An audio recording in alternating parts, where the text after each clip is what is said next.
So I have been reading quite a lot about the motivation behind the new generations of large-scale structure surveys. I think you're involved in a number of these.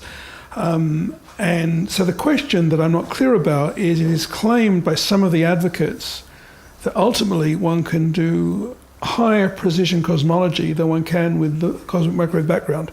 And the reasoning goes roughly like this, that with a cosmic microwave background, you can effectively, given the angular scales that you measure fluctuations on the sky, have of the order of 1 million of independent elements on your last scattering surface. And so that roughly limits you to precision cosmology of 1 part in 1,000, right? 1 over it, basically. Yes. Now, the beauty of large-scale structure, it is claimed, is that, you know, I will have billions of galaxies, and so in principle, I would have billions of independent elements out there, so I could do better. But what I find highly misleading about this is the fact that you may have 1 billion galaxies in your next redshift survey, but they're going to be so highly biased and complexed by baryonic physics issues that it's going to be difficult to use them as the ultimate tracers, at least all of them. Somehow how much information do you think one could really get out of this? Can it really rival the CMB? Can it do better? Well, the trouble is there's no easy wins left. So I think cosmology has been through a kind of golden age where we've made rapid progress, and we got these new statistical probes of the universe that were quite clean when you focused on the larger scale properties. So fluctuations of scales, hundreds of millions of light years, that still represent very small deviations in density and are just pretty well direct, unaltered relics of the initial metric fluctuations that inflation or whatever made. Now, when you've done that, then what? You give up, because there's much more information there if you can probe to smaller scales, but small scales become non-linear and messy. And that's true with the microwave background. So all the small-scale information that Planck has produced, we can only interpret that by making a whole pile of corrections for various bits of foreground emission, which or modulating effects like gravitational lensing of matter along the line of sight. If you neglected all of those, you'd get systematically the wrong inferences about the kind of universe we live in. So even the CMB is struggling. Large-scale structure has different sort of nonlinear problems, although they're kind of coupled to some of the things that affect the CMB. So in a sense, maybe you can solve both simultaneously. But sure, it's obvious. I mean, the CMB is just information about the density fluctuations on some shell, and if you map it in 3D throughout that shell, there's more information there, more statistical power. But you learn different things. So, you know, something that's been a huge success story is the so-called baryon-acoustic oscillations, and the fact that in the matter distribution we can find a fixed length that represents what sound waves are doing in the early universe. So we see that on the microwave sky, right? And we measure the angle it subtends, about 1 degree, but that only tells us about the distance to that one place. Whereas if we can see that measuring rod in galaxy distribution all the way along the line of sight, then you can map out effectively the distance, the relation between distance and expansion history. And so that's been a probe about the nature of the vacuum, the dark energy that the CMB couldn't give us. So already, I think you can say that galaxy surveys are given complementary information. And of course, people are very unimaginative. If you had something that's worked well, then the temptation is just to scale it up. And we do this all the time in astronomy. 4-meter telescopes are great. Let's build a 10-meter. 10 meters was a success, and now the danger is worldwide astronomy is on the point of bankrupting itself, trying to build 30 or 40-meter telescopes. The danger is, at some point, it could be like some of the medieval cathedrals. You kind of overextend what worked previously, and the model won't function when scaled up too much. So the concern is that we're going to spend a lot of time and energy on the part of the worldwide community executing these huge surveys and we may not end up with cosmological knowledge that's hugely better than we already have. In fact, the danger is there could be lots of false alarms that people claim. This brings us back to Bayes. It's actually going to be all too easy to make a measurement and say, "Oh, Einstein is ruled out." And I don't know what the right approach is. I mean, what do you think? Because there's particle physics philosophy of blinding, which is now coming into these experiments to try and avoid confirmation bias. Do you think that's the right way to go? Well, look, I think one has to somehow do better than we are now. You mentioned the baryon acoustic scale, this primordial wavelength, which is of order 100, 150 megaparsecs. The trouble is there's a finite number of those patches in the sky, even in 3 dimensions. And that finite number limits the accuracy to which you'll ever get. And it may be you need to do better than that to really test alternatives to probe inflation even.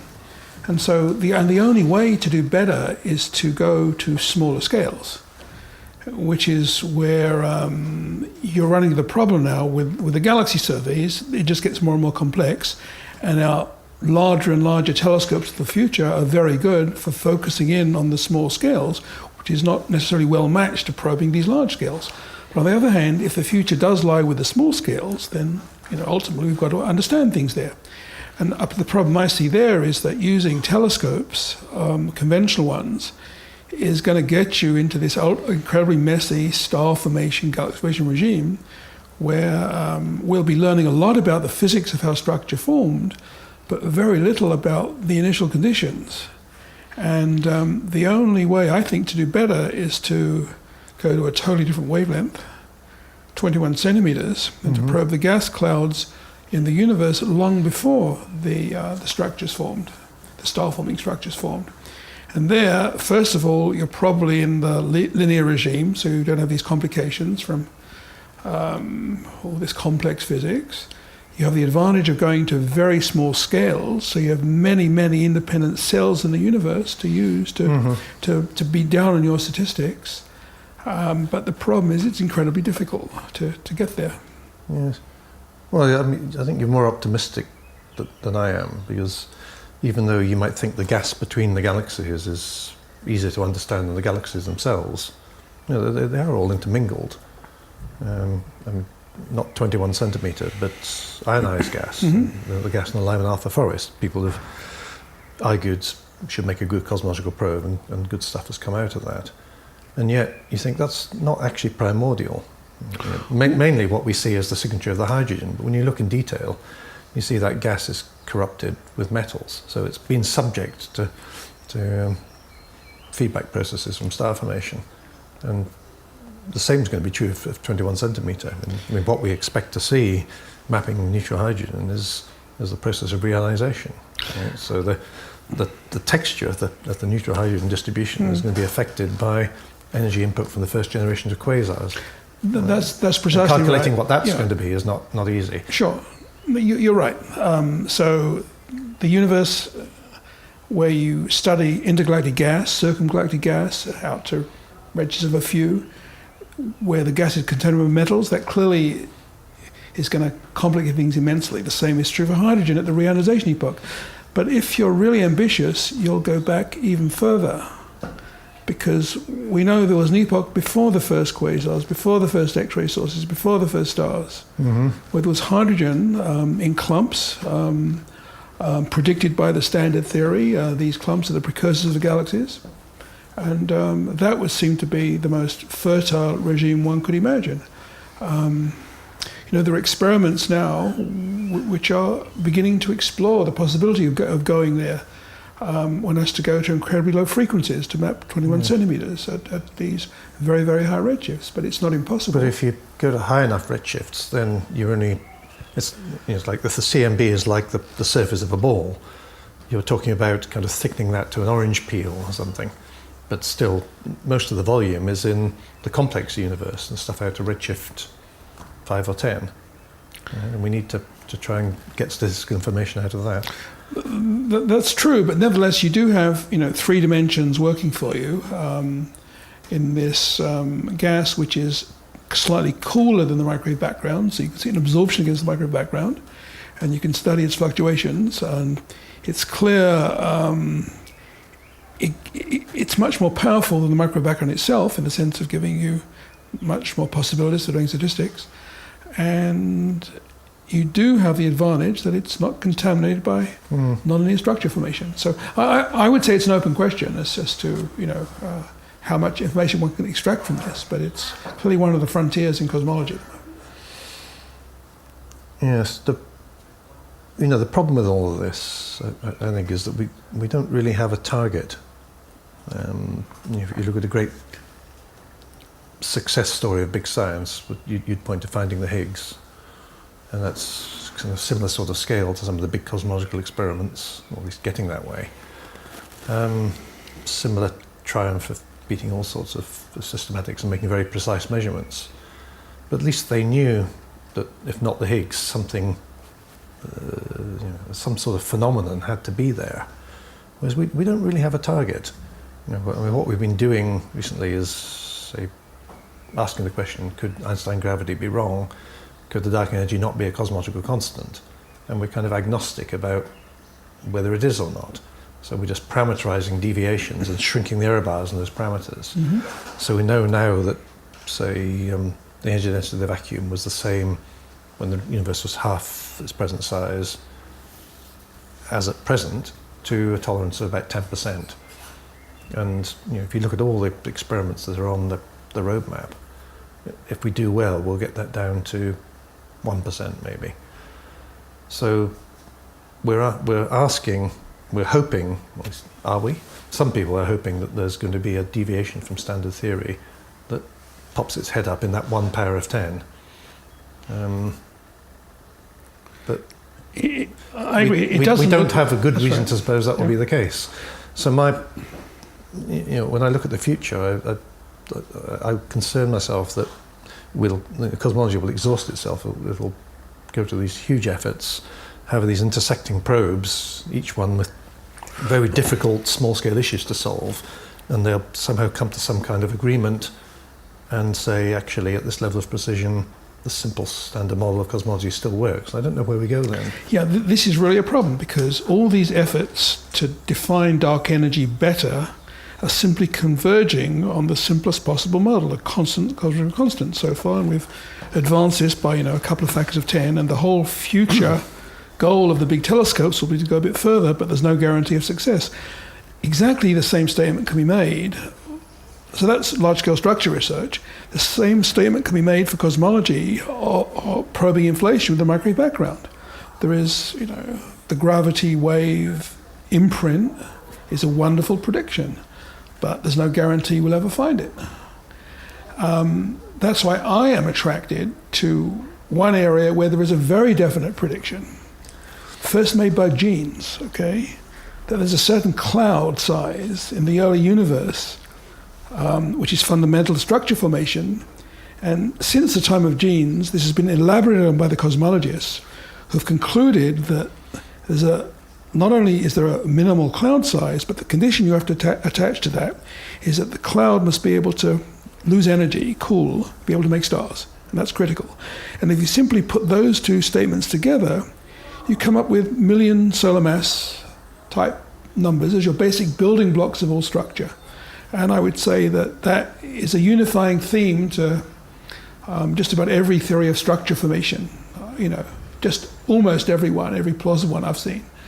And so that seems to be a target one could imagine going for by doing dark ages astronomy, except, as I said, it's very, very futuristic. But at least one could consider investigating some of our billions in that direction. It is, but it's not what you call fundamentalist. And as you know, there's quite a schism in our field between people who think that it's only about measuring these 6 numbers to higher precision, to those who are more traditional astronomers who say, well, isn't it important that we just understand details of how the world about us came into being?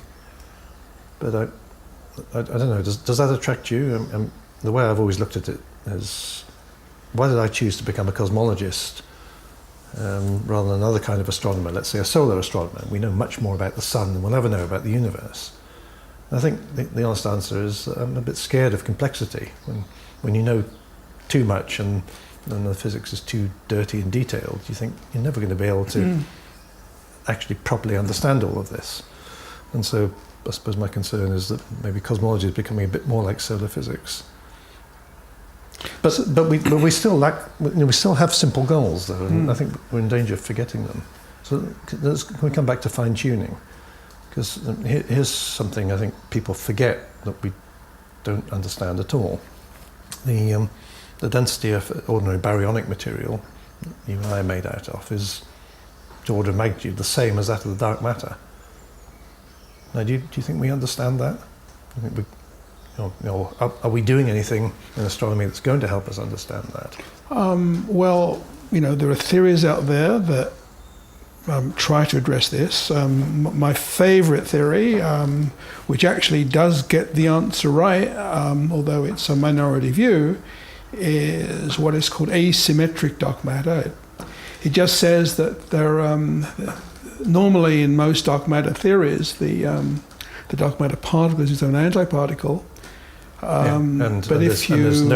There's no asymmetry. That's right. But if you build in the asymmetry simply by tuning to the dark matter particle mass, which you can argue is fundamental, and if you make that mass a few times the mass of a proton, then lo and behold, it works out rather nicely that you got the right ratio of dark matter to baryonic matter comes out of this from this sort of scheme for the early universe. So that's just one view, but it's an example that, one can tackle this in more fundamental ways. I mean, if one would then go out to devise experiments to look for these dark matter particles, which people are doing, if you find one, then bingo, you're home. But we're far from there yet. But it's definitely an emphasis of current research in the dark matter community, one of the emphases. Mm-hmm. But you think that's a task for astronomy or for direct detection experiments? Well, there's a fuzzy overlap between, direct detection, particle astrophysics, and astronomy. I regard it as all part of some, grand pool of exploring the fundamental elements of the universe. The only advantage I can see for astronomers of pursuing, if you define the fundamentalist approach to be getting higher and higher precision on our basic parameters of the universe, the advantage for astronomers is that there's a whole lot of collateral benefits that emerge from those surveys, because we've tried this in the past when we were first measuring the rate of expansion of the universe, its possible acceleration or deceleration. What we learnt in those decades of studying this was not whether the universe was decelerating or accelerating, but rather how galaxies evolved. Evolution came out of that. So I expect it'll be the same story again from these future surveys that are being sold on the basis of solving or addressing the dark energy problem. But in reality, I think will probably end up telling us far more about how galaxies formed than how dark energy came into being. No, you may well be right, but then I think the funding agencies will think twice about having any more of them. But maybe this is natural thinking of